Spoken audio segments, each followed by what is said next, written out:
Real Virginia is proudly produced by the Virginia Farm Bureau Federation. For almost a century, Farm Bureau has been a friend of the farm for all Virginians. Visit our website at vafb.com. Hello everyone, and welcome to Real Virginia, a show about Virginia agriculture and the people who produce the wonderful local products we enjoy. Brought to you by the Virginia Farm Bureau. Here's a look at what's coming up in this week's program. We take a look at how AI is being used in agriculture. Fall isn't far away. Mark Viette shows us some gourds you don't see every day. And we'll tell you about an agriculture success story that's 5 years in the making. Home will always be Virginia, between the Blue Ridge and Chesapeake Bay, Atlantic to Appalachia. Home in my heart always. Welcome back to Real Virginia, everyone. We're coming to you this week from Level Green Farms in Essex County, site of the 2024 Ag Expo, where some exhibitors were showing off how AI is being used in their products. Here's a look at how artificial intelligence is being used in agriculture and what it could do for ag in the future. If you want to see how artificial intelligence is being used in agriculture, a good place to start is by visiting Virginia's Ag Expo. The annual event is typically held on one of the hottest days of the year, in the first week of August. Visitors from across the ag sector promoted their products and services, including Virginia Tech, John Deere, Virginia Farm Bureau, and many others. In 2024, the Ag Expo was held at Level Green Farm in Essex County, and there was even some antique farm equipment thrown in for good measure. But much of the attention was focused on farming in the future, specifically how artificial intelligence, or AI as everyone's come to call it, fits in with modern farming. Researchers with Virginia Tech are looking at AI to help oyster farmers and others in aquaculture target the best time to fertilize and manage oyster populations. Fish behavior and using AI to try to come up with these predictive analytics to say, will there be a disease outbreak? You know, if we see certain behavior in the fish or certain patterns in the feeding when they're being fed, that might tell us like, hey, there's something coming that we need to worry about. Back on shore, James River Equipment representatives were at the Ag Expo showcasing the latest John Deere sprayer, which has AI technology for its cameras. This sprayer is equipped with John Deere's See and Spray technology. So what that is, these 11 image processors are processing every image from these 36 multispectral cameras. What they're doing is they're looking at a specific crop. So if we tell it we're spraying soybeans, for example, it's looking for anything that's not soybeans. So if the cameras detect a weed, it sends the image to the image processor, and then the image processor then tells a specific set of nozzles to turn on.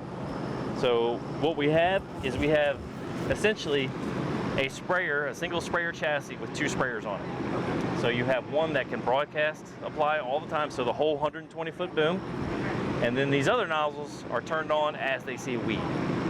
So what the image controllers are doing, they're using a learning AI algorithm that's been preloaded with thousands upon thousands of images of different heights, different colors, different images of soybeans, corn, and cotton. Not everyone has the upfront resources to buy this latest and greatest John Deere, but there are ways to retrofit existing machines to take advantage of AI technology. AI is most at home in software. And Robert Harper with the Virginia Farm Bureau Federation is seeing AI predictive technology when he interacts with buyers and sellers in agriculture trading markets. I've heard a few wise people in this industry coin the term of momentum trading. And if we have mathematics that's been around for a long time, the funds are using AI to make these predictive models. It's like, in my simple way of thinking, it's like moths to a light on an August night on your back porch. If you have soybeans down 20 cents today, these funds that have AI technology, data analytics, if they're searching the whole internet and they see that soybeans are down 20 cents a bushel, the algebra in there, the algorithms, it's going to head to soybeans and it's going to sell futures because they're down. Well, then the other algorithms see it. But it's not just the traders in the markets that have access to this technology. Farmers are able to access AI modeling that can help them determine when to sell their products at just the right time. Modeling that's objective, modeling that has access to the whole internet and can take influences, whether it's weather in Brazil, acres in Iowa, the river level of the Mississippi River, or how many boats are going through the Suez Canal, or whatever the influence might be, political, economic, whatever, and throw that into a model and then give you access on your smartphone or with your broker to know, hey, we should sell corn right now. AI will continue to impact agriculture at every stage in the production process, from planting to harvest to working with brokers to maximize profits using market data and predictive modeling. In Essex County, Virginia, I'm Burke Moeller reporting.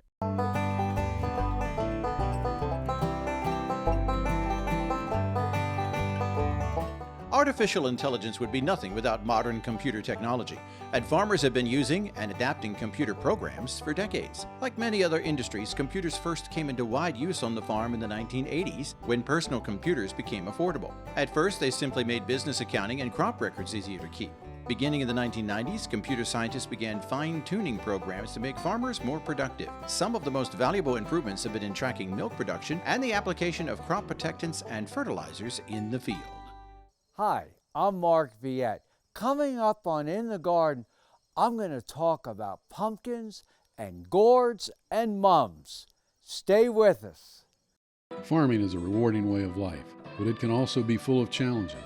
If you or someone you know is struggling, call or text the AgriStress helpline at 833-897-2473. It offers 24/7 access to professionals who can support someone in need and help find mental health services in your community. Please make the call, because healthy farms depend on healthy farm families. That's 833-897-2474. Fall decorating season is here, including gourds and mums. Mark Viette shares some tips for growing and using these fall favorites in the garden.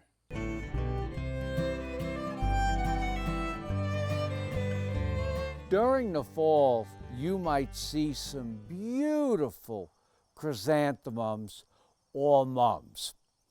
Now, not all of them will come back in the garden. Many of them are treated with what we call a growth regulator.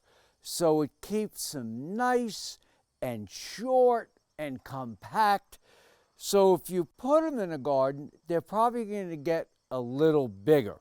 But when you buy mums, if you find, and this one does not have shoots, but if you find there are basal shoots or additional growth coming from the soil, that's a good indication that it may come back year after year after year. Now in the garden, normally this is going to get this big. This has been treated and it's probably been possibly sheared, but they don't shear a lot of them anymore. They usually use a product to keep them nice and compact. And just look how beautiful this one here is. And it's a great variety just coming into bloom. Now, I do like some of the yellows. The yellows will attract bumblebees and pollinators. When Dad and I grew pumpkins and gourds, the gourds were tiny. They were like this big, this long. So the other day, I saw some of the neatest gourds ever. And they're sort of giant gourds, where they're 5 times bigger than what I've ever seen before. And look how neat this one is here. We used to grow gourds like this that would be about 4 or 5 inches long, but look at the size of this one. So you might be lucky enough to find these. I have not found a lot of them. but they're giant, and I really like this one. Now keep in mind, this is pumpkins and gourds in the fall, but you can buy seed in the spring and grow some of these right in your own backyard. Some people even put them in their front yard. Now remember, the vines are going to get big, but if you end up with things like this, it's fantastic. This one here is Jarradelle. It's edible. A lot of the squash and pumpkins are edible. Here it is again, right here, a different shape. Then we have and they're heavy, the Cinderella pumpkin. This is a good squash that you can use and make pumpkin pie. When it comes to picking if you're going to buy them, when you need to buy them, you have to look for certain things. You need to turn over and make sure there's no soft spots. If you see a spot like this, press it and make sure that it's not soft. I really like jack-o'-lantern pumpkins. Now, they have gone up in price, but when you pick jack-o'-lantern pumpkins, I really like the darker ones. The cinnamon colors that you see here, or darker, are longer lasting. If you see some of these that are more yellow, they're not going to last as long. And I always thump them, make sure that they're solid, but the darker, the better. And these will last for maybe 2 or 3 months. After you've enjoyed your pumpkins and gourds, what do you do with them? Well, you can put them in a compost pile, or you can put them out. They'll feed the deer. Other animals will feed on the seed, but a lot of people just put it in their compost pile. And what you might find is some of them will germinate and grow right in your own compost pile in your backyard.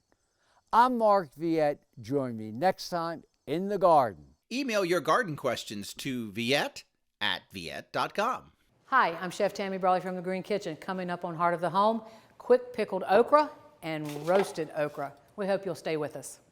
Every year, 500 people in the United States die in an all-terrain vehicle-related accident, and another 1,000 people are seriously injured. Sadly, many of those victims are children. Simple rules for ATV safety are: 1, wear a helmet. Have to wear a helmet. The other one is being able to control your speed. All of these relate together. Knowing your terrain, and especially avoiding steep slopes. Steep slopes are the leading cause of overturns. This message brought to you by the Virginia Farm Bureau Safety Advisory Committee.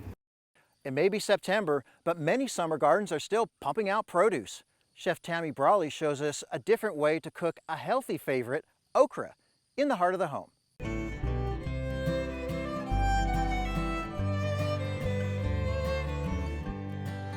Hi, I'm Chef Tammy Brawley, and I'm here today to show you a delicious vegetable that I pretty much grew up on, and that is okra. I love pickling these because they're great, one in Bloody Marys, but they're also great on charcuterie platters, and they last for about a month in the refrigerator. I have done pickling before where you can can them and use a pressure cooker and all that and keep them on your shelf forever. But I like the quick pickle method because it's quick, because it's quick, but also too, the flavor is just really great. And then I know they're not gonna last very long for me anyway. So what we're gonna do is we're actually gonna start out with the pickling method today. And I had already developed this, so I'm gonna just show it to you. This is apple cider vinegar and water and sugar and salt that we would bring to a boil and we let it cool. In the meantime, we have our solid ingredients that we're going to use. What size jar should we use? Well, that really does define what size okra. I have a lot of small pods here. These are certainly better in the smaller jars. If I had the larger sizes, which would be sort of between jumbo and large, then you would just simply fill the jars up with the size that you're looking for. In this case, I would consider these kind of medium to a certain extent. And I love using the red okra as well. It's really, really pretty when you put it in these jars. So we're going to put these in here and just get this kind of filled up. And it's okay if you notice these smaller jars, they look somewhat overfilled, and that's okay. That's what you kind of want. You want them somewhat tight. So we're just going to stuff in these smaller or medium pods. Oh, this works out great. And now we're going to actually get our other solid ingredients that we have, and we have garlic, and we have some spices. And what I have here is whole coriander seeds and, coriander seeds, mustard seeds, black peppercorns are in there as well. And I really do like toasting these. So we have a warm skillet here, and all we're going to do is put them in there long enough to get them a little bit warm. You want to be careful with this. You always want to have a dry skillet, never any sort of liquid. You want to have it nice and dry and put it over top of a higher heat, but you do not want to walk away from that, okay? And we should be able to smell those in a few moments. And now we're going to go ahead and use our garlic and our peppers in our jars with the other. Now we have fresh garlic here, and you want to take that core off for sure. I'm going to smash that down a little bit and take the skin off. Come back and cut the core off. Your recipe, I think, calls for 1 pound of okra, maybe 2 pounds. This garlic clove is actually pretty large, so I know I can pretty much count that as 2 to 3 cloves. So I'm just going to cut it down the middle. It also will fit better in your jar when you cut them down. And we're actually doing 3 jars here. So now I'm going to take the garlic and stuff that into the jars as well. And in my opinion, to be quite honest, you can never have too much garlic. So even though the recipe says, I think, 6 cloves, use more if you'd like.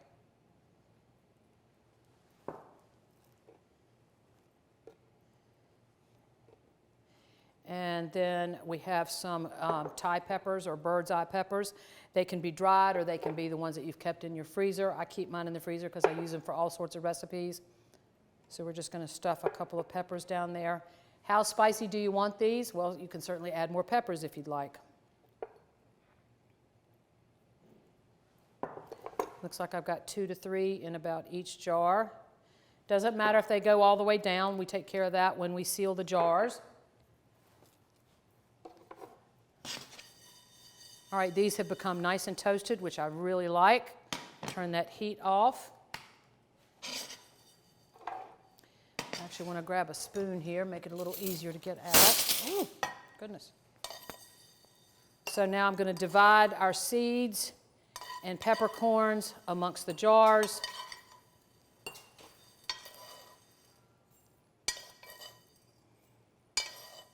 All you're looking for when you toast these is that nice little toasted fragrance.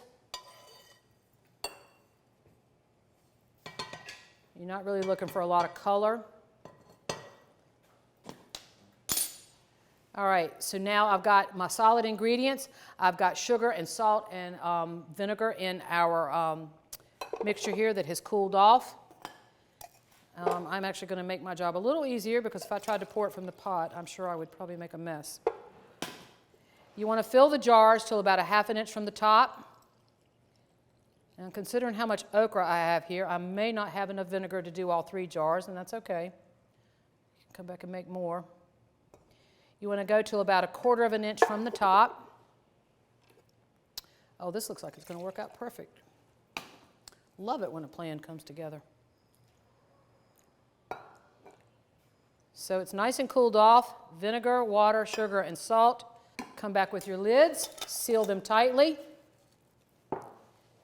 Now, one thing I do with the quick pickling that you do when you do the pressure cooker is I will seal them tightly, and then I will leave them on upside down on a towel pretty much overnight or until they get to be room temperature, and then I'll come back the next day. You can see some that I've already done ahead of here. I can't wait to dig into these. So that is the quick pickle method for the okra. Now we're going to roast them. This is so easy to do. I like cutting the stem off, But I cut these in half lengthwise. You can see the seeds that are in the middle. I'm going to put these on our aluminum foil lined tray. So we've got them cut in half lengthwise. We're going to do a little bit of olive oil. And we're going to do some salt and pepper.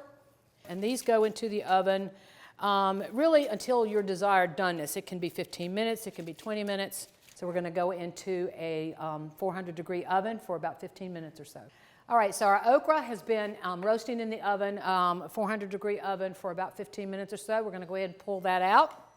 Very hot, as you can imagine. I'm Tammy Brawley from the Green Kitchen. Thank you for joining us today. Quick pickled okra and roasted okra.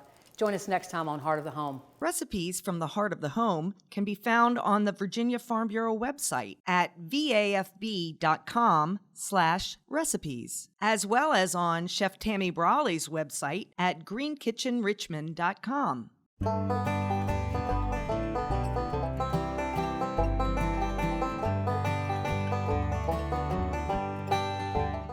Okra was raised on 163 Virginia farms covering 37 acres in 2022. Almost all okra was sold directly to consumers that year. It's not as popular a vegetable as it used to be, but it is still common to see it at farmers markets around the state. Okra needs warm weather, especially warm nights, to grow well. Soil temperatures need to be above 80 degrees for okra seeds to germinate, so many growers start them in greenhouses and transplant them when hot weather hits. Okra can suffer from several pests and diseases, so growers need to watch their plants closely. 5 years ago, farmers in Southside Virginia decided to come together for mutual benefit, and today they've seen their profits grow. Elijah Griles has more on this agriculture success story. Bright yellow canary melons, peppers, zucchini squash, and other fruits and vegetables are ripe and ready to be delivered to consumers throughout Virginia this summer, all because the Southside Virginia Fruit and Vegetable Producers Association is helping smaller farmers pool their produce to access larger buyers. The association started back in 2019, and there were 3 or 4 of us that got together. We were all selling into farmer markets, or either we were selling right from our own farms.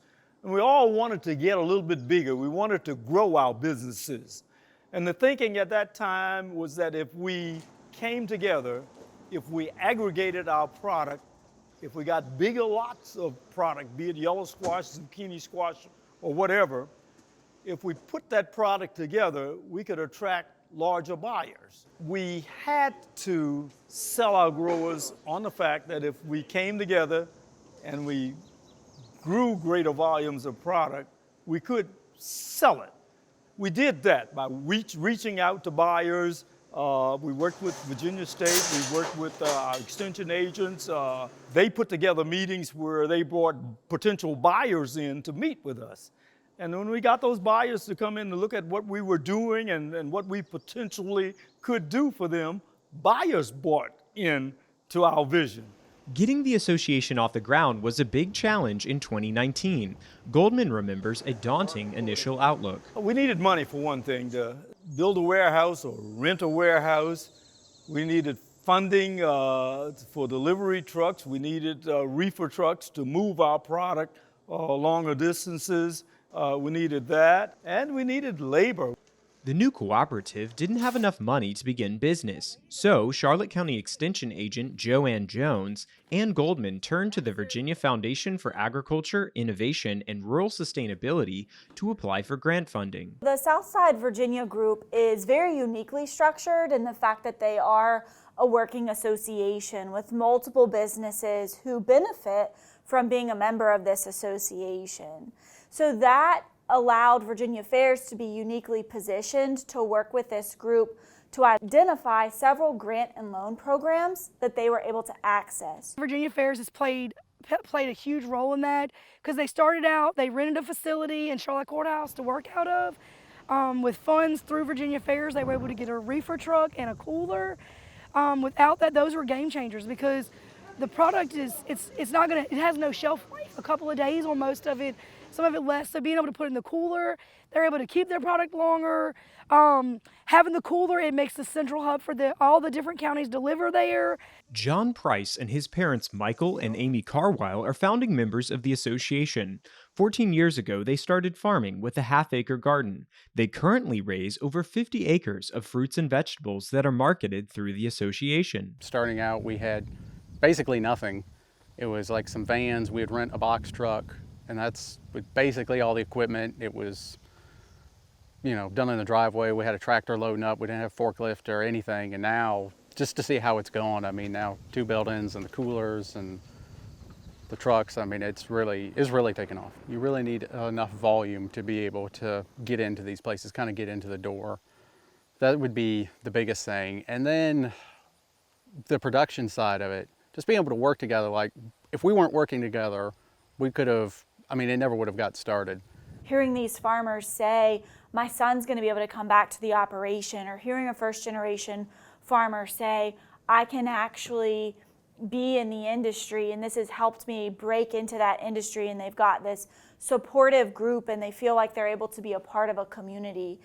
And that's a big piece to me of why these grant programs are so important, and how they really can be utilized to impact rural communities and rural businesses. The association currently has over 20 members in an 8-county region. In neighboring Campbell County, Aaron Puckett and his family have expanded their fruit and vegetable production from 3 acres to over 50 acres. It all began with Southside, and I went to them. They kind of guided me in what to grow and when to grow it, and we kind of all worked together to find markets to sell all of our produce. And that's kind of where it all started with the co-op. It was a good group to kind of lean on and learn with and to grow with, and it would have been really hard not to have them. Brick Goldman believes the growers in the association will continue to build on their success as they welcome the next generation. We've gotten a core of young people coming in with us, older farmers. We've got the next generation coming along, and hopefully we'll help them out, and they'll be even more efficient than what we are as we go down the road. As fresh cabbages and squash hit the road, the association's produce is nourishing students, families in need, and grocery store customers across the Commonwealth, and allowing Southside Virginia produce farmers to grow their businesses. Reporting from Charlotte County, Virginia, I'm Elijah Griles. We're so glad you could join us to celebrate all the bounty Virginia has to offer. From the kitchen to your home and garden to our beautiful wide open spaces, we're proud to say that this is Real Virginia. For everyone from the Virginia Farm Bureau, thanks for watching. Make it a great week.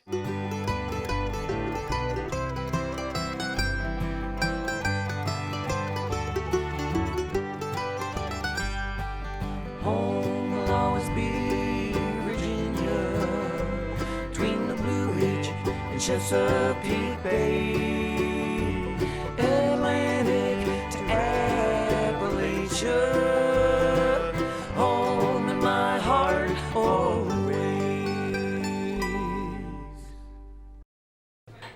Put the keys down, Kevin. But I'm gonna drive home. There are several warning signs present that you shouldn't be driving. My text to emoji ratio has gotten a little out of hand. A little? Yep, I'm definitely gonna call a ride home.